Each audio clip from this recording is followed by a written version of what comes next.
The mind-body problem is the problem of explaining how mental states, events and processes, like beliefs, actions and thinking, are related to the physical states, events and processes. Given that the human body is a physical entity and the mind is non-physical, the problem was addressed by René Descartes in the 17th century, resulting in Cartesian dualism, and by pre-Aristotelian philosophers in Avicennian philosophy, and in earlier Asian traditions. A variety of approaches have been proposed. Most are either dualist or monist. Dualism maintains a rigid distinction between the realms of mind and matter. Monism maintains that there is only one unifying reality, substance or essence in terms of which everything can be explained. Each of these categories contain numerous variants. The two main forms of dualism are substance dualism, which holds that the mind is formed of a distinct type of substance not governed by the laws of physics, and property dualism, which holds that mental properties involving conscious experience are fundamental properties, alongside the fundamental properties identified by a completed physics. The three main forms of monism are physicalism, which holds that the mind consists of matter organized in a particular way; idealism, which holds that only thought truly exists and matter is merely an illusion; and neutral monism, which holds that both mind and matter are aspects of a distinct essence that is itself identical to neither of them. Several philosophical perspectives have been developed which reject the mind-body dichotomy. The historical materialism of Karl Marx and subsequent writers, itself a form of physicalism, held that consciousness was engendered by the material contingencies of one's environment. An explicit rejection of the dichotomy is found in French structuralism, and is a position that generally characterized post-war French philosophy. The absence of an empirically identifiable meeting point between the non-physical mind and its physical extension has proven problematic to dualism, and many modern philosophers of mind maintain that the mind is not something separate from the body. These approaches have been particularly influential in the sciences, particularly in the fields of sociobiology, computer science, evolutionary psychology, and the neurosciences. Mind-body interaction and mental causation. Philosophers David L. Robb and John H. Heil introduce mental causation in terms of the mind-body problem of interaction. Mind-body interaction has a central place in our pre-theoretic conception of agency. Indeed, mental causation often figures explicitly in formulations of the mind-body problem. Some philosophers insist that the very notion of psychological explanation turns on the intelligibility of mental causation. If your mind and its states, such as your beliefs and desires, were causally isolated from your bodily behavior, then what goes on in your mind could not explain what you do. If psychological explanation goes, so do the closely related notions of agency and moral responsibility. Clearly, a good deal rides on a satisfactory solution to the problem of mental causation, and there is more than one way in which puzzles about the mind's causal relevance to behavior can arise. René Descartes set the agenda for subsequent discussions of the mind-body relation. According to Descartes, minds and bodies are distinct kinds of substance. Bodies, he held, are spatially extended substances, incapable of feeling or thought. Minds, in contrast, are unextended, thinking, feeling substances. If minds and bodies are radically different kinds of substance, however, it is not easy to see how they could causally interact. Princess Elizabeth of Bohemia puts it forcefully to him in a 1643 letter, how the human soul can determine the movement of the animal spirits in the body so as to perform voluntary acts, being as it is merely a conscious substance. For the determination of movement seems always to come about from the moving body's being propelled, to depend on the kind of impulse it gets from what sets it in motion, or again, on the nature and shape of this latter thing's surface. Now the first two conditions involve contact, and the third involves that the impelling thing has extension, but you utterly exclude extension from your notion of soul, and contact seems to me incompatible with a thing's being immaterial. Elizabeth is expressing the prevailing mechanistic view as to how causation of bodies works.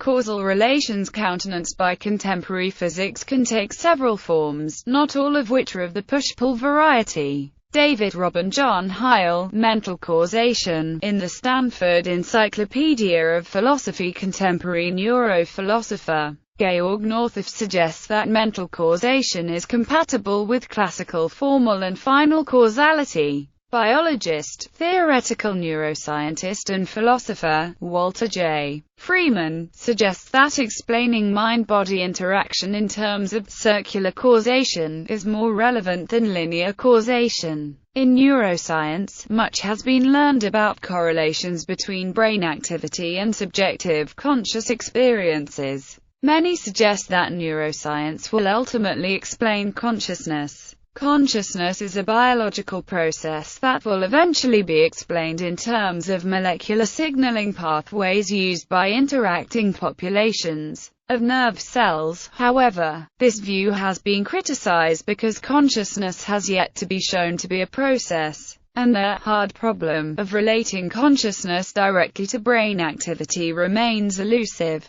Cognitive science today gets increasingly interested in the embodiment of human perception, thinking, and action. Abstract information processing models are no longer accepted as satisfactory accounts of the human mind. Interest has shifted to interactions between the material human body and its surroundings and to the way in which such interactions shape the mind. Proponents of this approach have expressed the hope that it will ultimately dissolve the Cartesian divide between the immaterial mind and the material existence of human beings. A topic that seems particularly promising for providing a bridge across the mind-body cleavage is the study of bodily actions, which are neither reflexive reactions to external stimuli nor indications of mental states, which have only arbitrary relationships to the motor features of the action. The shape, timing, and effects of such actions are inseparable from their meaning. One might say that they are loaded with mental content, which cannot be appreciated other than by studying their material features. Imitation, communicative gesturing, and tool use are examples of these kinds of actions. Georg Goldenberg, How the Mind Moves the Body. Lessons from Apraxia. In Oxford Handbook of Human Action, one possible explanation of the mind-body problem and the problem of consciousness is that they both arise as an illusion caused by the mind recognition mechanism that evolved to facilitate social and moral behaviors. There is an evolutionary advantage to perceive other humans differently than fragments of tissues. Human brains are hardwired to place humans and meat in two separate categories. This makes it natural to think in terms of mind-body duality while making it intellectually hard to accept identity between a mind and an underlying tissue. Thus, the mental causation question is ill-posed. The question is not how mind affects the brain but how the brain structure affects our perception. Neural correlates. The neural correlates of consciousness are the smallest set of brain mechanisms and events sufficient for some specific conscious feeling, as elemental as the color red or as complex as the sensual, mysterious, and primeval sensation evoked when looking at a jungle scene. Neuroscientists use empirical approaches to discover neural correlates of subjective phenomena. Neurobiology and neurophilosophy, a science of consciousness, must explain the exact relationship between subjective conscious mental states and brain states formed by electrochemical interactions in the body. The so-called hard problem of consciousness. Neurophilosophy is the interdisciplinary study of neuroscience and philosophy of mind. In this pursuit, neurophilosophers, such as Patricia Churchland, Paul Churchland and Daniel Dennett, have focused primarily on the body rather than the mind. In this context, neuronal correlates may be viewed as causing consciousness. where consciousness can be thought of as an undefined property that depends upon this complex, adaptive, and highly interconnected biological system. However, it's unknown if discovering and characterizing neural correlates may eventually provide a theory of consciousness that can explain the first-person experience of these systems, and determine whether other systems of equal complexity lack such features. The massive parallelism of neural networks allows redundant populations of neurons to mediate the same or similar percepts. Nonetheless, it is assumed that every subjective state will have associated neural correlates, which can be manipulated to artificially inhibit or induce the subject's experience of that conscious state. The growing ability of neuroscientists to manipulate neurons using methods from molecular biology in combination with optical tools was achieved by the development of behavioral and organic models that are amenable to large-scale genomic analysis and manipulation. Non-human analysis such as this, in combination with imaging of the human brain, have contributed to a robust and increasingly predictive theoretical framework. Arousal and content. There are two common but distinct dimensions of the term consciousness, one involving arousal and states of consciousness and the other involving content of consciousness and conscious states. To be conscious of something, the brain must be in a relatively high state of arousal, whether awake or in REM sleep. Brain arousal level fluctuates in a circadian rhythm, but these natural cycles may be influenced by lack of sleep, alcohol and other drugs, physical exertion, etc. Arousal can be measured behaviorally by the signal amplitude required to trigger a given reaction. High arousal states involve conscious states that feature specific perceptual content, planning and recollection, or even fantasy. Clinicians use scoring systems such as the Glasgow Coma Scale to assess the level of arousal in patients with impaired states of consciousness such as the comatose state, the persistent vegetative state, and the minimally conscious state. Here, state refers to different amounts of externalized physical consciousness, ranging from a total absence in coma, persistent vegetative state and general anesthesia, to a fluctuating, minimally conscious state, such as sleepwalking and epileptic seizure. Many nuclei with distinct chemical signatures in the thalamus, midbrain and pons must function for a subject to be in a sufficient state of brain arousal to experience anything at all. These nuclei therefore belong to the enabling factors for consciousness. Conversely, it is likely that the specific content of any particular conscious sensation is mediated by particular neurons in the cortex and their associated satellite structures, including the amygdala, thalamus, claustrum and the basal ganglia. Historical background.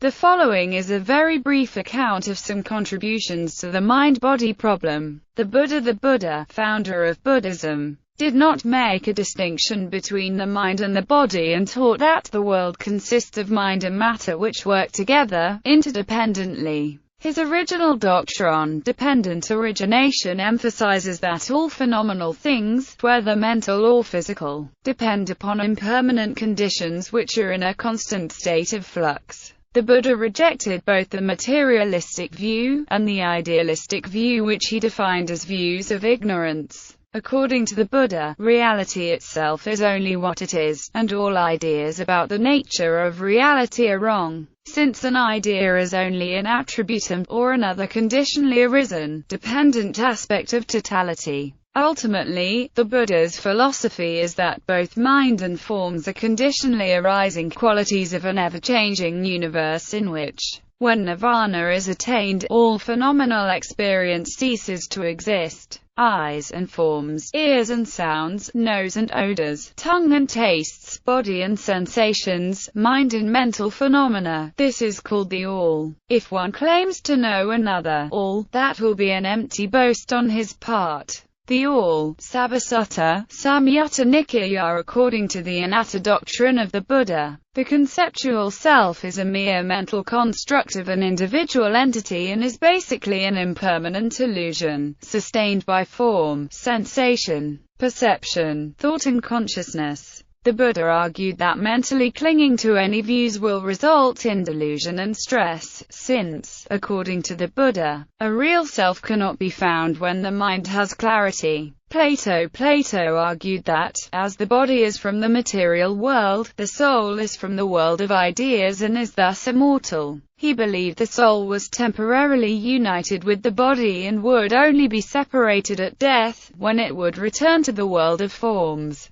Since the soul does not exist in time and space, as the body does, it can access universal truths. Forms exist outside of space and time, and that are both the objects of knowledge and somehow the cause of whatever transpires in the physical world. The immortal soul, in a disembodied state prior to its incarceration in a body, viewed these forms, a knowledge of which is then recalled by incarcerated souls through a laborious process. Alan Silverman, Plato's Middle Period Metaphysics and Epistemology. For Plato, ideas are the true reality, and are experienced by the soul. The body is for Plato empty in that it cannot access the abstract reality of the world, it can only experience shadows. This is determined by Plato's essentially rationalistic epistemology. Aristotle. For Aristotle, mind is a faculty of the soul. Regarding the soul, he said, it is not necessary to ask whether soul and body are one, just as it is not necessary to ask whether the wax and its shape are one, nor generally whether the matter of each thing and that of which it is the matter are one. For even if one and being is spoken of in several ways, what is properly so spoken of is the actuality. De Anima 1, 412b 6-9. In the end, Aristotle saw the relation between soul and body as uncomplicated,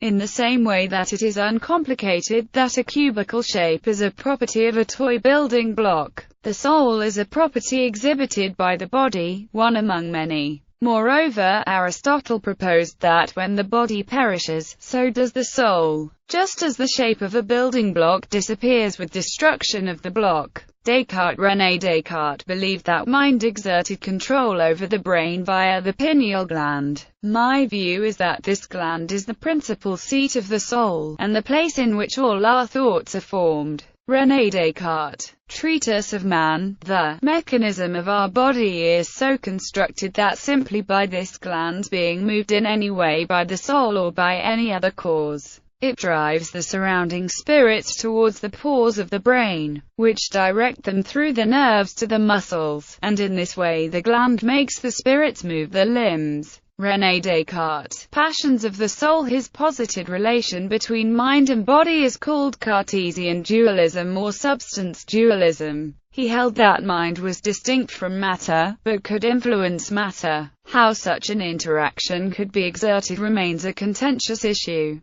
For Kant, beyond mind and matter there exists a world of a priori forms, which are seen as necessary preconditions for understanding. Some of these forms, space and time being examples, today seem to be pre-programmed in the brain. Whatever it is that impinges on us from the mind-independent world does not come located in a spatial or a temporal matrix. The mind has two pure forms of intuition built into it to allow it to organize this manifold of raw intuition. Andrew Brooke, Kant's view of the mind and consciousness of self. Transcendental aesthetic. Kant views the mind-body interaction as taking place through forces that may be of different kinds for mind and body. Huxley. For Huxley, the conscious mind was a byproduct of the brain that has no influence upon the brain, a so-called epiphenomenon. On the epiphenomenalist view, mental events play no causal role. Huxley, who held the view, compared mental events to a steam whistle that contributes nothing to the work of a locomotive. William Robinson, Epiphenomenalism. Whitehead. A.N. Whitehead advocated a sophisticated form of panpsychism that has been called by David Ray Griffin panexperientialism. Popper. For Popper, there are three aspects of the mind-body problem: the worlds of mind, matter, and of the creations of the mind, such as mathematics.